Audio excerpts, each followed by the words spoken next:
Hello guys, तो welcome back और स्वागत है आप सभी का हमारे आईटी चैनल नेटवर्क सील्ड में। और अमेजॉन वेब सीरीज को आगे बढ़ाते हुए आज मैं अपलोड कर रहा हूँ लेक्चर नंबर 26। आज के इस लेक्चर में हम लोग S3 के बारे में और थोड़ा डिटेल में जानेंगे। पिछले लेक्चर में मैंने बोला था कि हम लोग लैब परफॉर्म करेंगे, लेकिन मुझे लगा कि कुछ और टॉपिक हैं जिनको मुझे थोड़ा डिटेल में आप लोगों से डिस्कस कर लेना चाहिए, ताकि जब हम लैब करेंगे तो वो लैब फिर हमारी स्मूथली हो, हमें चीज़ें पहले से थोड़ी क्लियर हो जाएंगी थोड़ी, और हम लैब पे क्लियर कर लेंगे। ठीक है, तो बढ़ते अपने लैब में आगे। और जो सबसे पहले आप लोगों के लिए टॉपिक आता है वो है using versioning. I mean S3 versioning के नाम से भी हम इसको जानते हैं, बट यहाँ पे मैंने यूजिंग वर्जनिंग इसलिए मेंशन किया हुआ है क्योंकि कंप्लीट हम जो सीरीज पढ़ रहे हैं वो S3 की है, तो यहाँ पे जो भी टर्म आएगा वो S3 से रिलेटेड होगा। तो वर्जनिंग क्या होता है कि आप जैसे फॉर एग्जांपल के लिए आपने एवेंजर की सीरीज देखी, तो एवेंजर एक मूवी आई थी राइट। उसमें पहला पार्ट उनका एवेंजर के नाम से आया था, फिर दूसरा पार्ट उनका एवेंजर समथिंग नेम जो था आगे से, फिर तीसरा पार्ट आया, तो हम उसको जनरली हम कहते हैं कि एवेंजर पार्ट 1, पार्ट 2, पार्ट 3। तो सेम काम आपका रहता है वर्जनिंग में, कि आप जब भी कोई डेटा अपने बकेट पे स्टोर करते हो S3 के अंदर में, तो वहाँ पे जब आप सेम डेटा को दोबारा कॉपी करते हो, यानी थोड़ा सा आपने मॉडिफाई करा उसमें और उसको आप वर्जन 2 के नाम से वहाँ पे सेव करते हो, दैट्स कॉल्ड वर्जनिंग। तो सेम काम होता है आपके S3 स्टोरेज के अंदर में, कि जब भी आप वर्जनिंग को इनेबल करते हो तो ऑटोमेटिकली जब भी आप किसी स्टोर की भी फाइल को मॉडिफाई करते हो तो उसकी वर्जनिंग वहाँ पे क्रिएट हो जाती है। ठीक है, फॉर एग्जांपल के लिए अगर आप नेटवर्क इन्वायरमेंट में काम कर रहे हैं तो आपने देखा होगा कि आप नेटवर्क और सर्वर जो भी आपके डिवाइस होते हैं उनके एक इन्वेंट्री लिस्ट बनाते हो। जब भी कोई नया डिवाइस आपके कंपनी में आता है तो आप उसको उसकी डिटेल वहाँ पे अपडेट करते हो, जैसे serial number, model number, brand कौन सा है, सपोर्ट टीम कौन है उसके लिए। तो ये सारी चीज़ें आप वहाँ पे मेंशन करते हो अपने एक्सेल फाइल पे।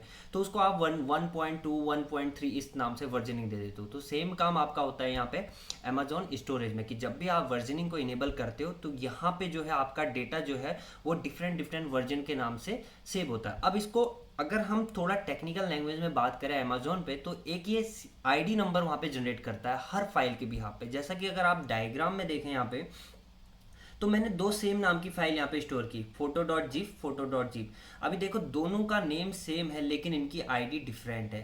तो ये होता है वर्जनिंग में, यानी जब भी आप सेम नाम की फाइल को अपने स्टोरेज पे स्टोर करते हो, S3 स्टोरेज पे स्टोर करते हो, तो वहाँ पे उसकी आईडी जो है वो डिफरेंट हो जाती है, जिसको कहते हैं हम वर्जनिंग करना।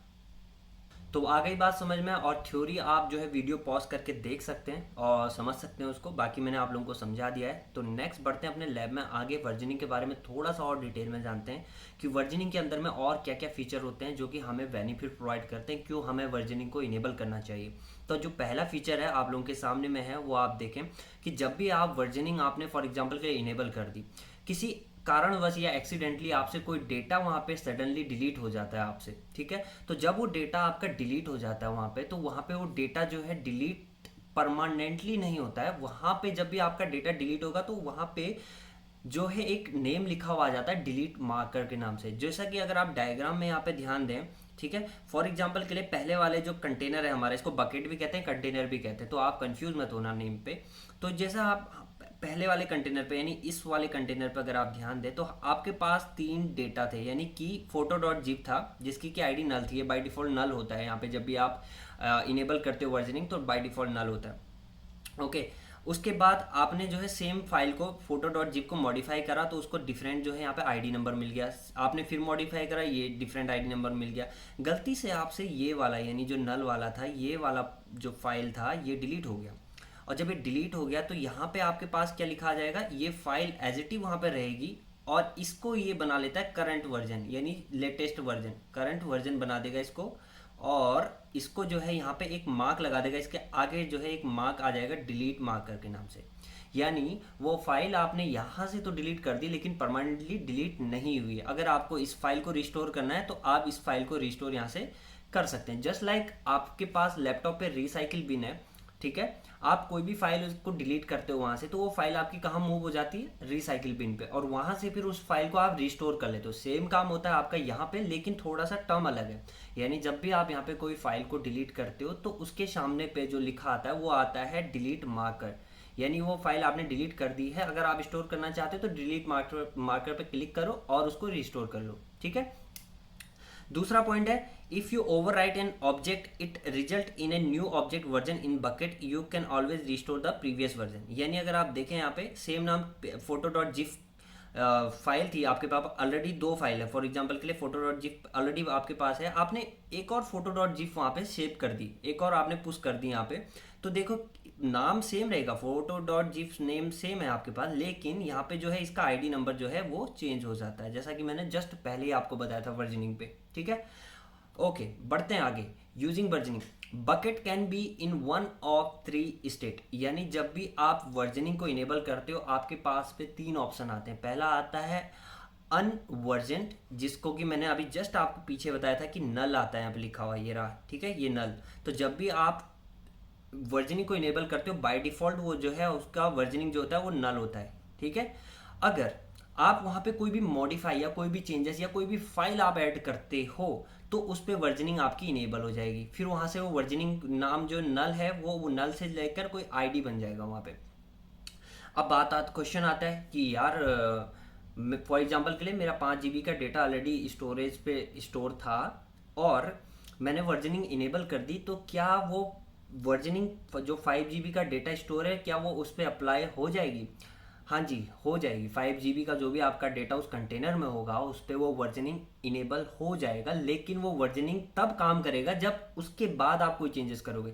यानी ऐसा नहीं कि आपने जो है फॉर एग्जाम्पल के लिए फोटो डॉट जिफ के नाम से दो फाइल स्टोर कर रखी है, फोटो डॉट जिफ के नाम से पहली फाइल आपके पास ऑलरेडी पड़ी थी, एक सेम फाइल जो है फोटो डॉट जिफ की जो है आपके पास ऑलरेडी बनी हुई है, ठीक है, दूसरी फाइल है। ऐसा नहीं कि आपने वर्जनिंग इनेबल करी तो इस पर ऑटोमेटिकली आईडी इनेबल हो जाएगी, मतलब ऑटोमेटिकली फिर इस पर वर्जनिंग इनेबल हो जाएगी, ऐसा नहीं है।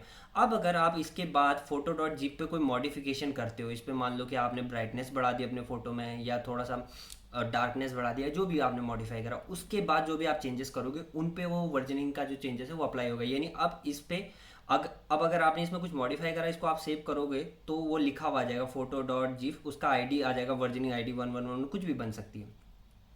तो कहने का मतलब ये है भाई लोगों कि अगर आप वर्जनिंग बीच में इनेबल करते हो तो उससे कोई इम्पैक्ट नहीं होने वाला आपके स्टोरेज पे, लेकिन एक बार वर्जनिंग इनेबल करने के बाद अगर आप आगे कोई भी फाइल पे मॉडिफाई या कोई भी चेंजेस या कोई भी फोल्डर नया क्रिएट करते हो या कुछ भी करते हो तो वहाँ पे वर्जनिंग के जो भी पॉसिबिलिटीज होंगी वो अप्लाई होंगी। ठीक है, आगे बात समझ में।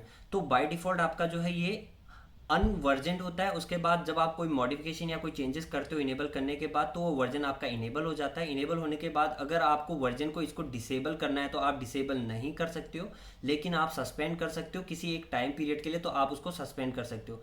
सस्पेंड करने के बाद उस टाइम पीरियड के बाद वो ऑटोमेटिकली जैसे टाइम पीरियड खत्म होगा वो वापस से आपका वर्जनिंग जो है इनेबल हो जाएगा। तो आप कहने का मतलब ये है कि आप उसको परमानेंटली डिसेबल नहीं कर सकते हो, आप ओनली उसको सस्पेंड कर सकते हो कुछ एक टाइम पीरियड के लिए। ठीक है, आ गई बात समझ में। तो इसीलिए आपके ये इंपॉर्टेंट क्वेश्चन नोट भी है आपके पास, इंटरव्यू में पूछा भी जा सकता है और आपके पास आ भी सकता है कि ये यहाँ पे लिखा हुआ है, देखो मैंने डायरेक्टली ये अमेजोन की वेबसाइट से कट एंड पेस्ट किया हुआ है यहाँ पे आप लोगों के लिए। इंपॉर्टेंट ये क्या है, once you version enable a bucket it can never return to an unversioned state, यानी जैसा मैंने ये डायग्राम पे भी दिखाया कि ये वापस से इधर नहीं आ सकता। Okay, you can how ever suspend versioning on that bucket, जबकि आप क्या कर सकते हो उसको सस्पेंड कर सकते हो, डिसेबल नहीं कर सकते हो परमानेंटली। ठीक है, तो डायग्राम आप लोगों को समझ में आ गया। आप फिर से यहाँ पे फोकस करके देखें, मैंने क्लियर आप लोगों के सामने लिखा है कि बाय डिफॉल्ट अनवर्जन रहता है, जैसे ही वर्जन इनेबल करोगे तो वो वर्जन इनेबल हो जाएगा। अगर आपको सस्पेंड करना है तो आप सस्पेंड कर सकते हो, लेकिन फिर वो वापस से आपका इनेबल हो जाएगा, लेकिन आप उसको परमानेंटली डिसेबल नहीं कर सकते हो। ठीक है, एक ही बात को मैं 10 बार नहीं बताऊंगा, बोर हो जाओगे। अब आता है मल्टी फैक्टर ऑथेंटिकेशन डिलीट, यानी मल्टी फैक्टर ऑथेंटिकेशन डिलीट क्या है। ओके, क्या होता है multi factor authentication? Just like your internet banking, आप इंटरनेट बैंकिंग पे काम करते हो, जब भी आप अपने ब्राउजर पे लॉगिन करते हो इंटरनेट बैंकिंग पे या कोई भी ट्रांजेक्शन करते हो तो आपके मोबाइल पे एक OTP आता है वेरीफाई करने के लिए कि क्या आप जेन्युइन यूज़र हो। वैसे ही आपका कोई इंपॉर्टेंट डेटा था, आपने अमेजॉन वेब सर्विस यानी AWS क्लाउड पे स्टोर किया हुआ है और वहाँ पे आप जो है स्टोरेज की सर्विस को यूज़ कर रहे हो। ठीक है, आपका डेटा बहुत क्रिटिकल है, आप नहीं चाहते हो कि कोई भी बंदा उसको हार्म करे, कोई भी डेटा चुराए या कोई भी आपके डेटा को डिलीट करे। तो उसके लिए आप क्या कर सकते हो, एक मल्टी फैक्टर ऑथेंटिकेशन वहाँ पे इनेबल कर सकते हो। इसमें क्या होगा कि जब भी आपके डेटा को कोई मॉडिफाई करने की कोशिश करेगा, कोई डिलीट करने की कोशिश करेगा, तो आपके पास टू फैक्टर ऑथेंटिकेशन हो जाएगा, या टू या दो से ज़्यादा, यानी मल्टी फैक्टर ऑथेंटिकेशन उसी को ही कहते हैं। कि जब भी आप किसी डेटा को डिलीट या मॉडिफाई करने की कोशिश करते हो, तो उस पर अगर ऑथेंटिकेशन के और भी ऑप्शन है तो उनको मल्टी फैक्टर ऑथेंटिकेशन कहते हैं। ठीक है, just like your internet banking. तो आप कोई भी आपके अगर आप इस सर्विस को इनेबल करते हो, तो आपके पास क्या होगा, आइदर आपके पास सर्विस होगी, मोबाइल पर ओटीपी आएगा, ठीक है, कि आपके इस डेटा को कोई डिलीट कर रहा है, तो आप इस ओटीपी को वहाँ पे एंटर करें, जो कि आपके मोबाइल नंबर पर रिसीव होगा, और आप डिलीट कर सकते हैं। या आपके पास एक टोकन होगा। आज जनरली नेटवर्क इंजीनियर या सर्वर इंजीनियर को पता होगा, जो भी आप में से वीडियो देख रहा है, एक टोकन मिलता है, आरएसए टोकन कहते हैं, जिसको हम जब भी हम किसी अपने नेटवर्क या सर्वर डिवाइस पे लॉगिन कर रहे होते हैं, तो वहाँ पे टू फैक्टर ऑथेंटिकेशन आता है। एक तो हमारा 8 डिजिट का कोड हमें एंटर करना होता है, जो कि परमानेंट रहता है, और बाकी का हमें टोकन का कोड एंटर करना पड़ता है। तो सेम टोकन जो है आप नीचे डायग्राम में भी देख सकते हैं यहाँ पे, तो ऐसी एक डिजिट आएगा आपके पास। तो सेम काम होता है आपका स्टोरेज में। जब भी किसी डेटा को मॉडिफाई या डिलीट करना होता है, तो ये आपके पास टू फैक्टर ऑथेंटिकेशन आएगा, आपके सिक्योरिटी क्रेडेंशियल और टोकन, या तो टोकन आएगा या मोबाइल पर ओटीपी आएगा, या आजकल एक और मेथड है ऑथेंटिकेशन का, कि आपके मोबाइल पे ऐप होगा, तो ऐप पे एक पॉपअप आएगा अप्रूव करने का, तो आप उससे भी अप्रूव करके मॉडिफाई डिलीट जो भी करना है आप अपने डेटा के साथ S3 बकेट में कर सकते हैं। ठीक है, तो इसे कहते हैं मल्टी ऑथेंटिकेशन फैक्टर। बाकी थ्योरी आप लोगों के सामने में है, वीडियो को पॉज करके एक बार थ्योरी भी आप देख सकते हैं। ठीक है, अब बात करते हैं मल्टी पार्ट की। तो मल्टी पार्ट क्या होता है? मल्टी पार्ट का मतलब होता है कि एक बड़ा सा पार्ट है, उसको छोटे छोटे पार्ट में डिवाइड करना मल्टी पार्ट कहलाता है। ठीक है, जैसा कि नेम रिप्रेजेंट करता है। अभी क्या होता है कि आपने S3 सर्विस तो इनेबल कर ली, आप अपने लैपटॉप से, पीसी से, या कहीं से भी आप जो है 5 GB या 10 GB 11 GB 12 GB का डेटा ट्रांसफर कर रहे हैं। ठीक है, अब वो डेटा आप कैसे ट्रांसफर कर रहे हो? आप एक कंप्लीट डेटा को ट्रांसफर कर रहे हो, या आप उस डेटा को ब्रेक करके ट्रांसफर कर रहे हो? अब फायदा क्या होता है जब आप कंप्लीट डेटा को ट्रांसफर कर रहे होते हैं? आप लोगों में से बहुत लोग समझदार हैं, आप लोगों ने देखा होगा जब आप 3 GB 4 GB का डेटा इंटरनेट से डाउनलोड करते हो, तो कितने बार वो इंटरप्ट हो जाता है, और इंटरप्ट होने के बाद आप जब दोबारा रिट्राई करते हो, तो फिर स्टार्टिंग से डाउनलोड शुरू हो जाता है, तो आप लोगों को बड़ा गुस्सा आता होगा उस टाइम पे, राइट? सेम काम होता है यहाँ पे। आपने एक साथ एक कंप्लीट 1 GB 10 GB का कोई एग्जांपल, मैंने यहाँ पे डायग्राम पे 1 GB लिखा है, तो 1 GB को लेके हम चलते हैं। 1 GB का डेटा मेरे को ट्रांसफर करना था अपने स्टोरेज की डिवाइस पे, अपने बकेट पे या कंटेनर पे। लेकिन क्या हुआ कि बीच में कुछ नेटवर्क में फ्लक्चुएशन हुआ, जिससे इंटरप्ट हो गया मेरा ट्रांसफर, और वो डेटा फिर से दोबारा मेरे को रिसेंड करना पड़ रहा है, क्योंकि मैं कंप्लीट डेटा ट्रांसफर कर रहा था। अब अगर आपने मल्टी पार्ट जो है इनेबल किया हुआ है, तो आप देख सकते हैं आपका 1 GB का जो डेटा था, राइट, 1 GB का डेटा ब्रेक हो गया 5 MB के पार्ट्स में। ठीक है, ये 5 MB के पार्ट्स में ब्रेक हो गया, और थर्ड स्टेप पे ये जो है पैरेलली जो है आपका स्टोर होने लग गया डिवाइस पे। ठीक है, अब इसमें फ़ायदा क्या होता है, जब ये पैरेलली स्टोर होना शुरू हो जाता है आपके डिवाइस में, तो एक तो आपकी स्पीड जो है वो बहुत अच्छी आ जाती है। ठीक है, स्पीड जल्दी आ जाती है। प्लस अगर फॉर एग्जांपल के लिए 5 MB का डेटा ब्रेक होने के बाद मैं ट्रांसफर कर रहा था, ये ड्रॉप हो गया रास्ते में, किसी वजह से ये फेल हो गया ट्रांसफर होना, तो ऐसा नहीं होगा कि कंप्लीट 1 GB के को फिर से ब्रेक करके फिर ट्रांसफर करेगा, ऐसा बिल्कुल नहीं होगा। ये क्या होगा कि जो भी डेटा यहाँ पे ड्रॉप हो गया उसको ये दोबारा से ट्रांसफर कर देगा, यानी ये दोबारा से इस 5 MB की रिक्वेस्ट करेगा और इसी को केवल यहाँ पे ट्रांसफर करेगा। और लास्ट में ये क्या करता है, वेरीफाई करता है कि अच्छा जी, मैंने 1 GB का डेटा यहाँ से ट्रांसफर किया हुआ था, मुझे कितने GB का मिला, तो ये फॉर एग्जाम्पल 1 + 2 + 3 ऐसे करके सारे 5 MB को ऐड करके चेक करेगा फाइनली। अच्छा जी, 1 GB यानी 1024 MB मेरे को रिसीव हो चुका है। दैट मीन्स कि जो भी डेटा मैंने अपना ट्रांसफ़र किया था वो कम्प्लीटली और सक्सेसफुली या रिलायबल तरीके से मुझे जो है रिसीव हो चुका है। तो ये फ़ायदा होता है मल्टी पार्ट का। इसको अगर आप इनेबल करते हो तो इसका चार्जिंग, आप कोई भी सर्विस जो पीछे मैंने जितनी भी पढ़ाई, मल्टी फैक्टर ऑथेंटिकेशन, वर्जनिंग या मल्टी पार्ट, इनका आपको थोड़ा थोड़ा चार्ज पे करना पड़ता है। ऐसा नहीं कि आपको फ्री में आपको सर्विस देंगे, थोड़ा थोड़ा आपको चार्ज पे करना पड़ता है, जिसमें कि आपको बेहतर सर्विस भी मिलती है, कोई आपको बहुत ज़्यादा चार्ज पे नहीं करना पड़ता है। अब मल्टी पार्ट में हम कुछ चीज़ें और भी ज़रूरी, जो बुनियादी चीज़ें, उनको एक बार फिर से डिस्कस कर लेते हैं, जो कि मैंने यहाँ पे चार्ट पे आप लोगों के लिए लिखा हुआ है। आप वीडियो पॉज करके इसको नोट डाउन भी कर सकते हैं। पहले मैं आप लोगों को समझाता हूँ। मैक्सिमम जो साइज़ आप ट्रांसफ़र यूज़ कर सकते हो मल्टी पार्ट के अंदर में, वो है 5 TB। और दूसरी बात, अगर आप 5 GB का डेटा अगर आप ट्रांसफ़र कर रहे हो स्टोरेज में, तो आपको मल्टी पार्ट एनी हाउ जो है इनेबल करना ही पड़ेगा। अदरवाइज आपको AWS अलाउ नहीं करता है कि आप 5 GB का डेटा या 5 GB से ऊपर का डेटा, ठीक है, उसको आप सिंगल वे में ट्रांसफ़र करें, यानी कंप्लीट डेटा आप ट्रांसफ़र नहीं कर सकते। आपको को ट्रांसफ़र करने के लिए अगर आप 5 GB से नीचे का डेटा यूज़ करें, फॉर एग्जांपल के लिए 4 GB, आपकी इच्छा है कि आप 4 GB को एट ए टाइम ट्रांसफ़र कर लो। अगर आप 4 GB से ऊपर यानी 5 GB से ऊपर का अगर आप डेटा ट्रांसफ़र कर रहे हो तो आपको जो है मल्टीपार्ट करना ही पड़ेगा और कोई ऑप्शन नहीं है, ठीक है।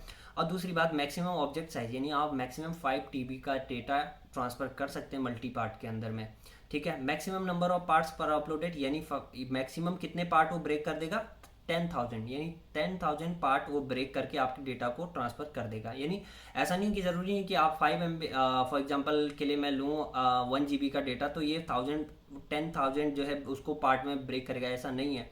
वो ज़रूरत के हिसाब से ब्रेक करेगा। फॉर एग्जांपल 1 GB के लिए वो ओनली 10 पार्ट में ब्रेक करे, 10 यानी 100 MB का करे। तो उसका ये बात कर रहा हूँ मैं, मैक्सिमम नंबर ऑफ पार्ट्स पर अपलोड है, ठीक है।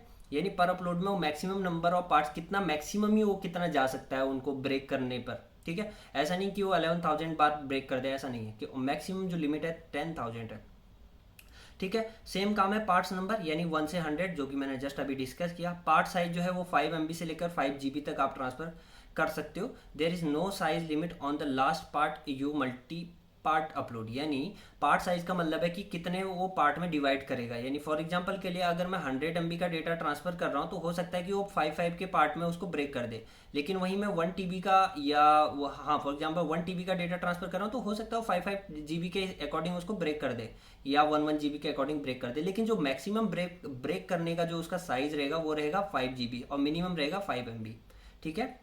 ओके एंड उसके बाद अगर मैं बात करूं maximum number of parts return for a list part request, वो है 1,000।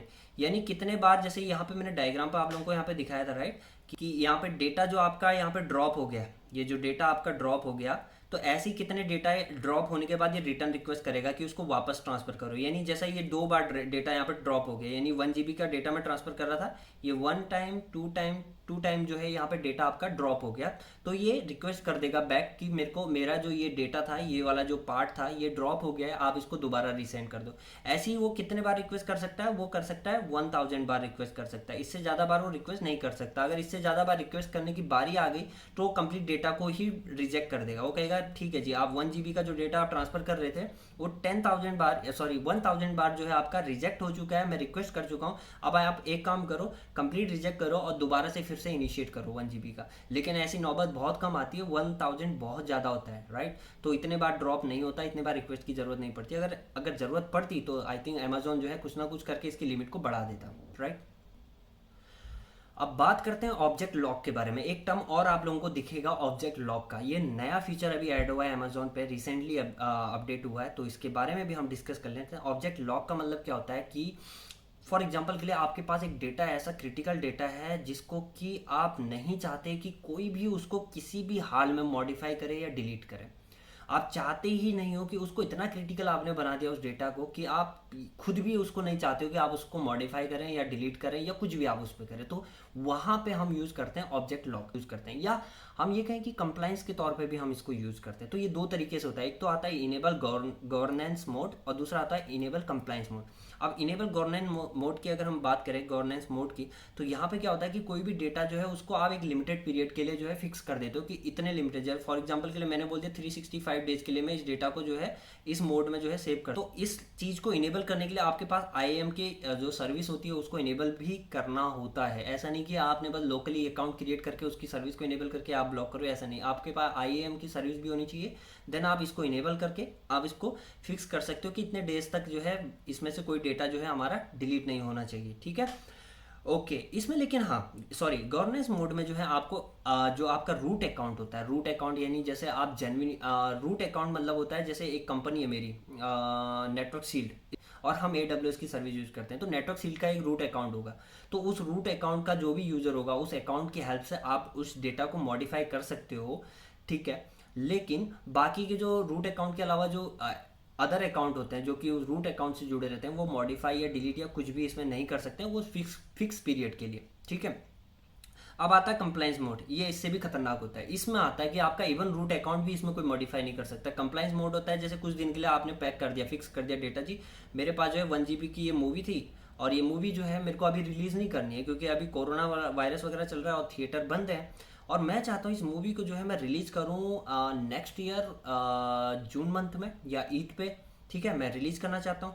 तो मैं क्या करूँगा कि इसको जो है मैं कंप्लायंस मोड में एंटर करके सारा जो भी डेटा होगा मूवी का, और वहाँ पे मैं कंप्लायंस मोड इनेबल कर दूंगा कि मैं खुद भी इसको मॉडिफाई ना कर सकूँ तो कर सकूं, और कोई दूसरा तो कर ही नहीं सकेगा, राइट। तो कंप्लायंस मोड में क्या होगा कि अगर गलती से मैं रूट यूज़र हूं, मैंने ये 1 GB की जो मूवी जो मैंने क्रिएट की थी या 5 GB की जो भी मूवी थी जिसको मेरे को रिलीज़ करनी थी नेक्स्ट ईयर, उसको मैंने स्टोर कर दिया S3 बकेट में और मैंने कंप्लायंस मोड इनेबल कर दिया।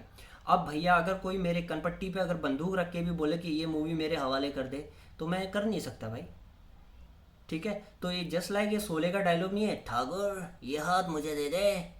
तो ठाकुर कहाँ से हाथ देगा, उसके पास तो हाथ ही नहीं है। तो वही हाल हो जाएगा, मैं भी कह दूंगा भाई मैं कहाँ से हाथ दे दूँ, मैंने तो कंप्लायंस मोड इनेबल कर रखा है, मैं नहीं दे सकता। ठीक है। ओके, सो फाइनली ये था आपका आज का कंप्लीट टॉपिक जो कि मेरे को आप लोगों से डिस्कस करना था। और इसके अलावा अब डायरेक्टली जो है मैं आपको लैब पे ले चलूँगा और वहाँ पे ये सारे टर्म आप लोगों को दिखाऊंगा। और जब मैं ये सारे टर्म आपको दिखाऊंगा तो उस टाइम पे आप लोगों को जो है इजीली चीज़ें समझ में आ जाएंगी और आप लोगों का माइंड एकदम फटाफट हिट करेगा। अच्छा हाँ ये तो हमने डिस्कस किया था, अच्छा हाँ ये तो हमने डिस्कस किया था, अच्छा ये इसीलिए यहाँ पे ऐसा होता है, अच्छा अच्छा ऐसे ही करोगे आप। अच्छा वो पीके का डायलॉग नहीं है कि अच्छा के 5 टाइप होते हैं, एक होता है अच्छा मेरे को सिखा रिया है, और एक होता है अच्छा हाँ हाँ हाँ वही वाला। तो गाइस मिलते हैं जल्दी ही, और जल्दी ही लैब शुरू करते हैं और फिनिश करते हैं सीरीज़ को। और उम्मीद करते हैं कि आप लोगों को ये वीडियो पसंद आया होगा। पसंद आया है तो यार लाइक बटन दबाने से आपकी जेब से 1 रुपया खर्च नहीं होगा, और शेयर करने से तो भाई पुण्य का काम होता है। शास्त्रों में लिखने से रह गया था कि नेटवर्क सील की वीडियो को शेयर करो। एनीवे बाकी आप पे डिपेंड करता है। तो फिर मिलते हैं, बाय, जय हिंद।